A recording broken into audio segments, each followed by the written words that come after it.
Sveiciens visiem no saulainās Leistenes. Šodien 17. janvārs 2026. gads. Man aiz muguras ir topošais Leistenes muzejs. Vairāku gadu garumā mūsu darbs, Latviešu karavīru piemiņas biedrības Leistenes darbs, ir vainagojies ar panākumiem, un pagājušā gada beigās šī ēka tika nodota eksploatācijā. Tagad galvenais ir izveidot iekšējo ekspozīciju, lai cilvēki, kur atbraukt uz Leisteni, varētu apmeklēt ne tikai leģionāru brāļu kapus, apmeklēt Leistenes baznīcu, kurā, ja kas top ērģeles tagad, ērģeļu būvs meistara Jāņa Kalniņa vadībā, un, protams, trešais šī kompleksa ēka, tas ir topošais muzejs. Savulaik, 3 gadu atpakaļ tika nodibināta šī karavīru piemiņas biedrība Leistene. Toreiz tie plāni nebija tik lieli, bet laika gaitā mēs sapratām, ka muzejam Leistenē ir jābūt, un pie tā arī mēs strādājam. Un tagad aicinu visus iziet nelielā ekskursijā pa ēkas iekšpusi, kur es jūs iepazīstināšu, kas muzejā atradīsies. Tā, nu ko, esam pie paša muzeja ieejas.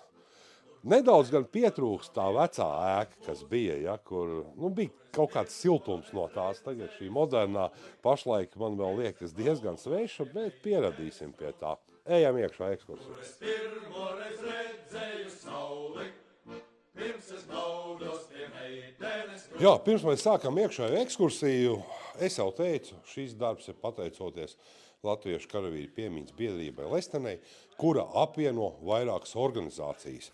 Un tā tad ir šīs 7 organizācijas. Pirmā tā ir Latvijas Nacionālo karavīru biedrība, kura pēc neatkarības atjaunošanas pulcēja latviešu leģionārus, un kuri, protams, veikums ir uzturēt latviešu leģionāru kauju piemiņas vēsturi. Otra, tas, protams, ir Valsts aizsardzības un patriotismas fonds Namējs, kuru pārstāv ģenerālleitnants Raimonds Graube un viceadmirālis Gaidis Andrejs Zēbots.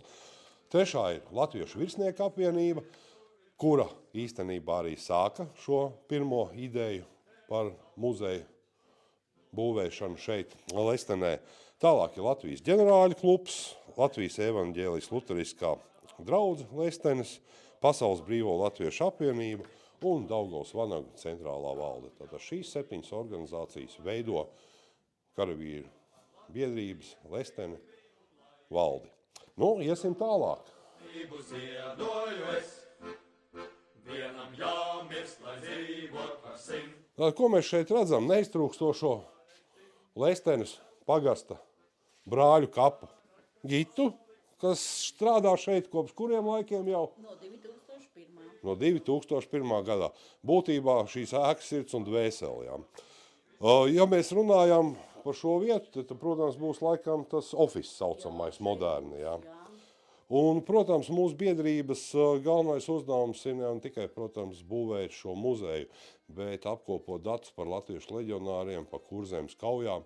Un viens no svarīgākiem uzdevumiem, protams, ir kritušo karavīru meklēšana. Jo vēl līdz šai dienai Leistenes apkārtnē ir tūkstošiem krituši latviešu karavīri, kur guļ nezināmos kapos, grāvmalās, ierakumos un bunkuros. Un šis ir viena no mūsu biedrības prioritātēm, jā, lai maksimāli daudz šo karavīru atrastu atdusmas vietu šeit Leistenes kapos. Protams, lai visi šie darbi varētu veikties, bez Tukuma novada domes atbalsta, bez Irlavas Leistenes pagasta pārstāvju dalības nekas arī šeit nevarētu notikties. Jo karavīru piemiņa ir arī karavīru šīs kapa vietas uzturēšana, ikdienā sakārtošana, dažādu pasākumu organizēšana, kā arī darbs ar kritušo piederīgajiem. Jo mēs šeit esam arī tā vieta, kur piederīgie var zvanīt, kur mēs palīdzam atrast ziņas par piederīgiem vai norādam tālāko ceļu, kur var dabūt ziņas gan par tiem, kas ir karojuši leģionā, gan arī kuri bijuši nacionālie partizāni.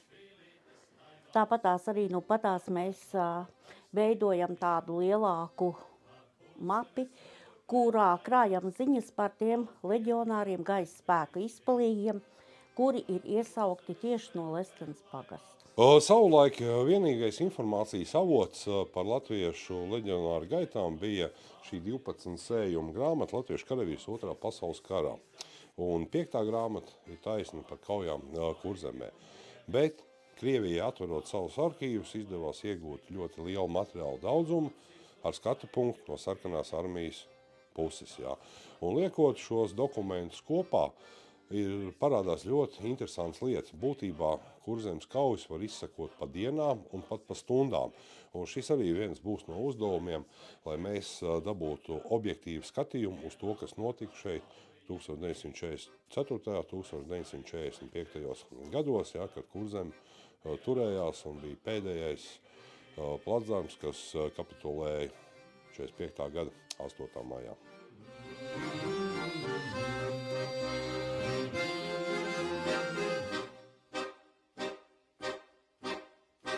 Reiz bija bunkurs 13, kur veči dzīvoja. 2021. gadā, kad šeit vēl atradās vecā ēka, konkrēti šeit bija padomu laikā piebūvēta piebūve, mēs atklājām šeit iekšējo ekspozīciju, bunkuru. Tagad viss ir galīgi mainījies, tā ļoti grūti saprast. Jā. Bet toreiz šī ekspozīcija guva tiešām tādus vērā ņemamus panākumus. Jā. Bija žēl jaukt nost to visu pirms rekonstrukcijas, bet ir skaidrs, ka bunkurs šeit būs. Viņš būs līdz šī gada novembrim gatavs. Protams, ir nedaudz izaicinājumi pēc šī remonta. Jā. Visi darbi būs jāsaskaņo, bet bunkurs būs nedaudz plašāks.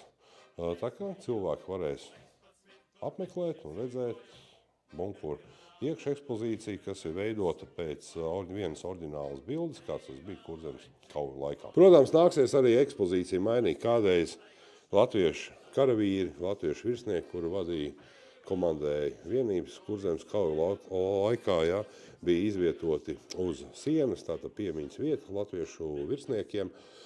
Izskatās, ka šobrīd nāksies mainīt ekspozīciju, un visi viņi tiks pārcelt uz rumbām. Nu, un, protams, jā, nevar nepieminēt leģendu 19. divīzijas kapteini Miervaldu Ādamsonu, kurš šeit savu laiku ir plītējis kopā ar Laumanu šajā ēkā. Jā. Bet ir skaidrs, ka vieta atradīsies šiem vīriem, kuri ir ierakstījuši latviešu karavīru kaujas slavu pasaules kara vēstures lapus. Tad piedzēries kā labs, nāc iekšā dārgais sešņā. Jā, vienīgais artefakts, kas ir palicis no iepriekšējās ekspozīcijas, tas ir bunkuru nosaukums. Un bunkurs saucās Plikais Ivans. Un ar devīzi ceļinieki, kad tu šeit ieeji, atstāja visas cerības ārā, jo pēdējo šņabi tajā izdzēra vakarā. Tā, nu mēs tuvojamies galvenajai ekspozīcijas ēkai, kurā plānots šobrīd tiek runāts, plānots, kā izskatīsies, kam te jābūt. Ja. Viens ir zināms, ka šīs telpas centrā atradīsies makets, uz kura tiks attēlota Ziemassvētku kauju gaita, tā kas notika no 44. gada 26. decembra līdz 31. decembrim. Plānots muzejs būs moderns, atbilstoši mūsdienu prasībām, lai cilvēki, kas te ienāk, viņiem būtu pilnīgi skaidri, kā notika šī kauja, kā viss virzījās un kāds bija gala rezultāts. Jā. Konkrētāk vēl šobrīd pateikt nevar, jo vēsturnieki lauza galvas šobrīd, kā tam būtu jāizskatās. Bunkurs, tā ir mana atbildība. Tur vēsturniekiem nav vairs pār mani, bet šeit, protams, ir vajadzīgi profesionāli redzējums. Jā, nu dodamies uz ēkas otro stāvu.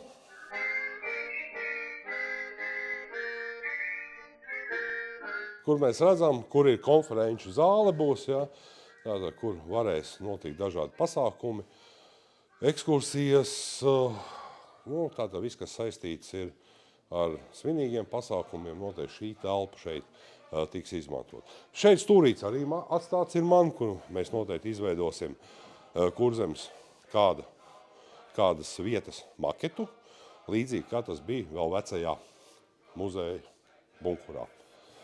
Nu, protams, nezinu, kā sanāks, bet, kad apmeklētāji ienāks, lai viņi šeit justu vēstures smaku, teiksim tā. Ir ļoti daudz eksponātu, ko izlikt, lai cilvēki redz, ar kādiem ieročiem toreiz notika cīņa, ja? Un visi tie ir vēsturisko vērtību. Ne jauni, bet nākuši gan no zemes, notīrīti, atjaunoti. Nu, ne šaušanas, protams, kārtībā, ja? Bet būs ko redzēt.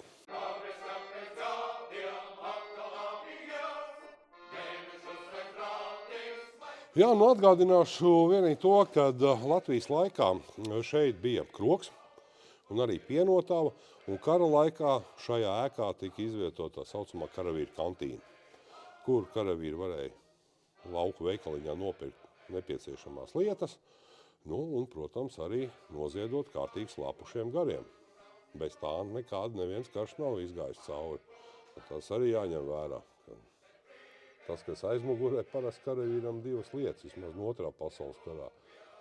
Un te jau Lestenes lauki bija apsēti ar cukurbietēm. Un ko no cukurbietēm varēja vislabāk izdarīt? Nu, domājam paši, kas tur sanāca. Jā.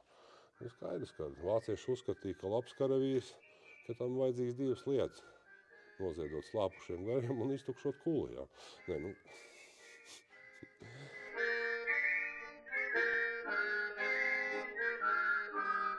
esmu jūs iepazīstinājis ar iespējamo ekspozīciju, kāda būs iekšpusē, bet plānos mums ir veidot arī ārējo ekspozīciju. Tas, protams, būs otrā kārta, vispirms jātiek iekšā, nevis iekšā, bet jātiek galā ir ar iekšdarbiem. Bet viens no ārā ekspozīcijas galvenajiem elementiem būs šis bunkurs, kas vairāk nekā 80 gadus bija nogulējis zemē. Šis ir īpašs bunkurs, tas nav dzīvojamais bunkurs, bet munīcijas glabātos bunkurs, pa ko liecina paša bunkura iekšējā konfigurācija, kā viņš tika veidots ar lūkām, lai munīciju padotu uz augšu. Ja. Tātad redzami, baļķi saglabājušies ļoti labi, viņi ir piesūcināti, ja, mēs pie viņiem esam strādājuši, lai viņi saglabātos tādi, kādi jūs tagad viņus redzat. Ja. Un, protams, laika gaitā šī nebūs vienīgā ārā ekspozīcija, ir paredzēta arī kaujas tehnika, ja sanāks, protams, bet plāni mums uz to ir lieli. Bet pilnīgi skaidrs, ka uzreiz visu nevar. Darīsim pa mazām, pa drusciņām. Tā kā domāju, kad 11. novembrī vismaz iekša cilvēkiem būs atvērta. Šis ir mūsu noteiktais laiks, ka visam jābūt gatavam.